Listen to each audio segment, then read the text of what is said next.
sabotage, intimidation, and coercion. Three words that describe Russia's relationship with its neighbors.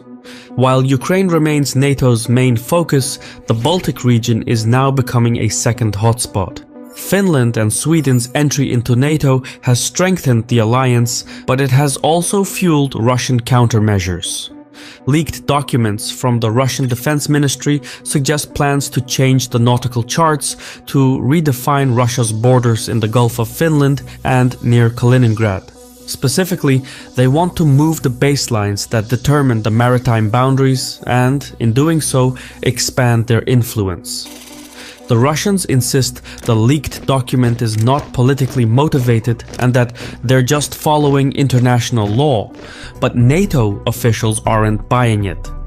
You see, underneath the calm waves, there's an ongoing hybrid conflict. Most of it is hidden from the public.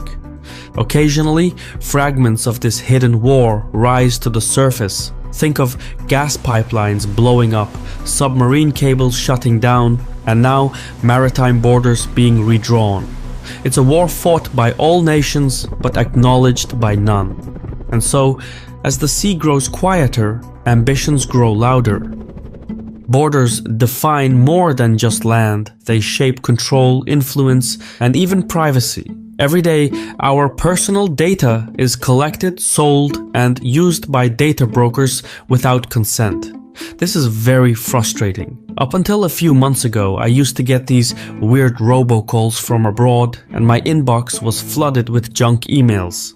This is where Incogni comes in, the sponsor of this video. Incogni sends requests to hundreds of data brokers asking them to remove me from their lists. By law, these data brokers have to comply.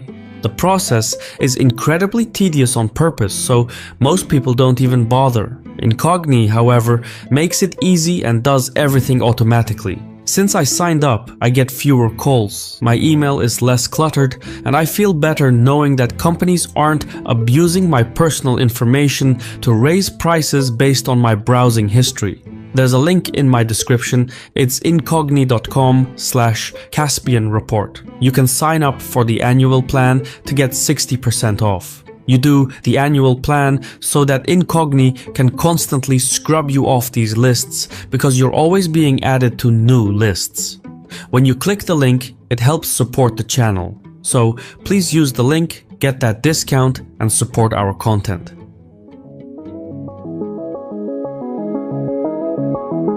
Nestled in Northern Europe, the Baltic is an inland sea connected to the world's oceans through the Danish Straits. For the nearby countries, it is a gateway to global markets, but also a way to project power abroad. The sea is like a highway for Europe's energy and security, with pipelines and cables running along its seabed to connect markets near and far. But the sabotage of Nord Stream 2 shows how fragile these systems are. With the right tools, even a minor attack can cause big problems, and neither Russia nor NATO is fully prepared to handle such threats. In the past, Moscow was a major stakeholder in the region. At one point, it controlled about half the Baltic coast, and Russian ships could travel freely there. But over time, as Russia declined in size, it lost much of that coastline. Today, it only controls 659 kilometers of the Baltic coast, which includes 512 kilometers by the Gulf of Finland and another 147 kilometers near Kaliningrad. For its enormous size, Russia has a surprisingly small coastline, and its two main pockets have taken on enormous strategic weight. Kaliningrad is like an armed fortress packed with nuclear weapons, jet fighters, and military personnel. It's also home to Russia's Baltic fleet, which has about 40 surface vessels and a few submarines. Tiny Kaliningrad has more firepower than some medium-sized countries and is often called a dagger pointed at the heart of NATO's eastern frontier. Meanwhile, a little to the north is St. Petersburg, Russia's gateway to Europe. This old capital is where the Kronstadt naval base is located, but the area is mainly an economic hub. St. Petersburg is one of the region's biggest financial centers. In 2021, before the Ukraine war, it accounted for 6% of all Russian exports. However, since Finland and Sweden entered NATO, Russia's already small coastline seems even smaller. The Gulf of Finland has become a narrow passage firmly under NATO control. This is a major threat to Moscow in ways it wasn't before. Estonia and Finland have an integrated coastal missile defense, and with NATO's air and naval forces nearby, any Russian ship trying to pass through the Gulf of Finland would face heavy attacks and likely end up stuck in a naval blockade. This means that in a conflict situation, Kaliningrad would be completely cut off from the Russian mainland, and Russian trade would suffer greatly. Having said that, the Russians have a plan to fall back on. For one, Kaliningrad is not as isolated as it might seem. The only thing separating it from the rest of Russia is the 100-kilometer wide Suwalki Gap, called NATO's Achilles heel. In wartime, Russia might try to push through the flat, less populated Lithuanian section. Taking the Suwalki Gap would cut off the Baltic states from NATO ground support, and with their occupation, Russia could connect Kaliningrad with reinforcements from St. Petersburg and break through any blockade. That sounds like a reasonable plan, but warfare in Ukraine shows that plans do not always survive first contact. What is certain is that Russia's position in the Baltic Sea is at its weakest point in history. NATO has grown in size, depth and scope, all while chipping away at Russian influence. Now, some officials in the Kremlin have had enough, and the only way to win this game of chess is by flipping the board. On May 21st, 2024, the Russian Defense Ministry posted a draft decree on its website proposing to expand its maritime borders with Lithuania and Finland unilaterally. Within 24 hours, it was deleted. While the draft wasn't the official policy paper itself, it was, however, a technical guide linked to another policy document whose details or even existence remain unknown.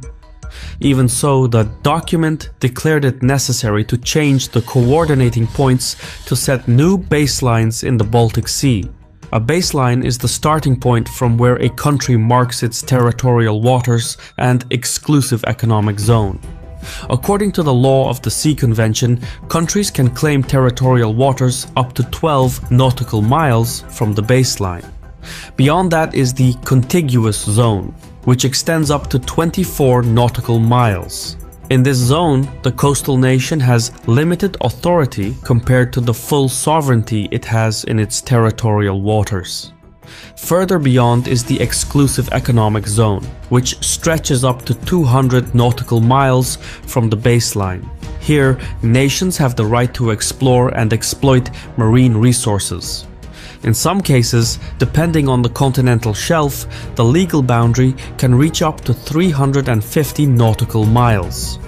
The baseline is the single most important factor that determines all these boundaries. It's the starting point for measuring the extent of maritime zones.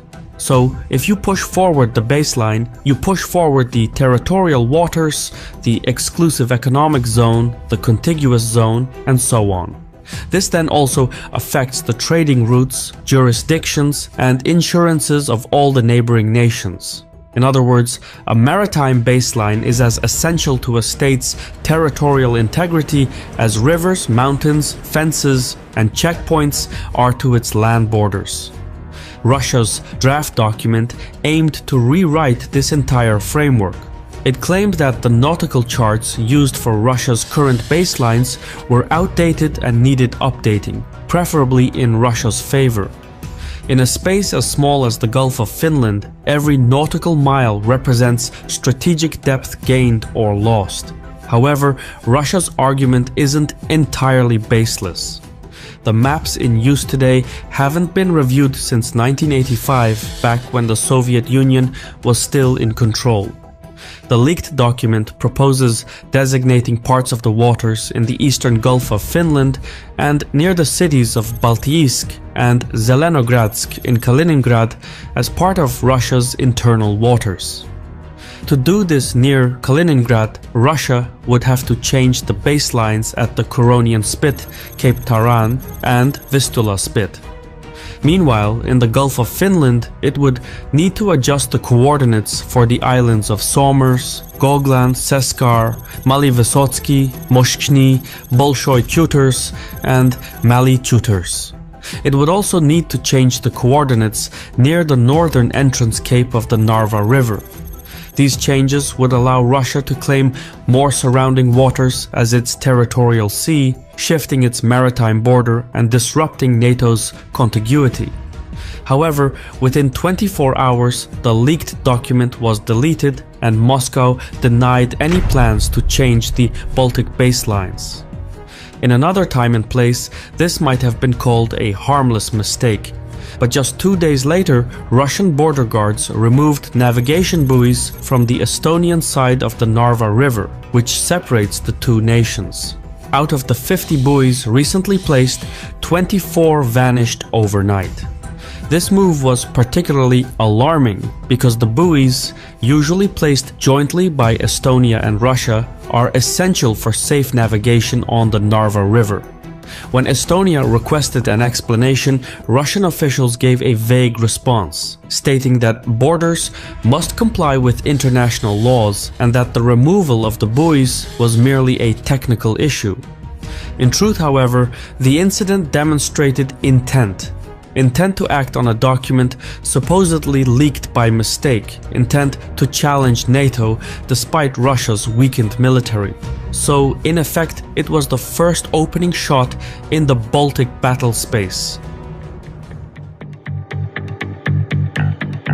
Russia's actions in the Baltic Sea may appear reckless and aggressive, but the objective is to undermine NATO's capacity, not to conquer it.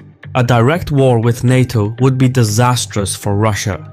So, the strategy is not to create a new front in the Baltic region, but to unsettle the current one in Ukraine. Estonia, Lithuania, Latvia, Poland, Finland, Denmark, and Sweden are among Ukraine's strongest supporters. The Baltic states, for example, contribute an impressive 1.5% to 1.8% of their GDP to Ukraine, which dwarfs commitments by other NATO members. Thus, by stirring up territorial disputes, Russia shifts attention to the Baltic region while keeping the conflict ambiguous enough to limit broader escalation. The Kremlin hopes to exploit growing divisions in northern, central, eastern, southern, and western Europe. It's the classic divide and conquer policy. For the Russians, winning the war in Ukraine depends on weakening Europe's anti-Russian stance and breaking its united opposition to Moscow. Every citizen, politician, or leader who is swayed, intimidated, or softened has a ripple effect on Ukraine's support. Even small changes, such as a few less guns, a couple less air defense systems, or a delayed shipment of ammunition, can lead to gains on the battlefield. For instance, when Hungary delayed the EU's €50 billion financial aid package to Ukraine by 6 weeks, or when the US Congress temporarily postponed the $61 billion aid package, the delays hindered Ukraine's ability to sustain its war efforts and stalled its 2023 offensive. While Russia didn't necessarily cause these actions, they reflect the outcomes it seeks to achieve. However, as of 2024, over 70% of EU citizens approve of the sanctions on Russia, while 55% support military aid for Ukraine. This support is even more substantial in the Baltic region. For example, Estonia's newly elected Prime Minister vowed to support Ukraine until victory, while Poland pledged to increase military spending to 4.7% of its GDP. Additionally, Finland and Sweden's NATO memberships have bolstered the alliance's northern flank. The growing resilience of the Baltic region shows that Russia's strategy has not yet succeeded. So far, the Kremlin hasn't found a weakness to exploit, but that doesn't mean it never will. Redrawing borders, or threatening to do so, is a crucial part of Russia's hybrid war against NATO. Should the Baltic allies give way, they will quickly find that Russia doesn't just redraw maps, it redraws rules. I've been your host Shirvan from Caspian Report. If you approve of what we do, please leave a comment, hit the like button, and mayhaps share the video. In any case, thank you for your time, and Sawol.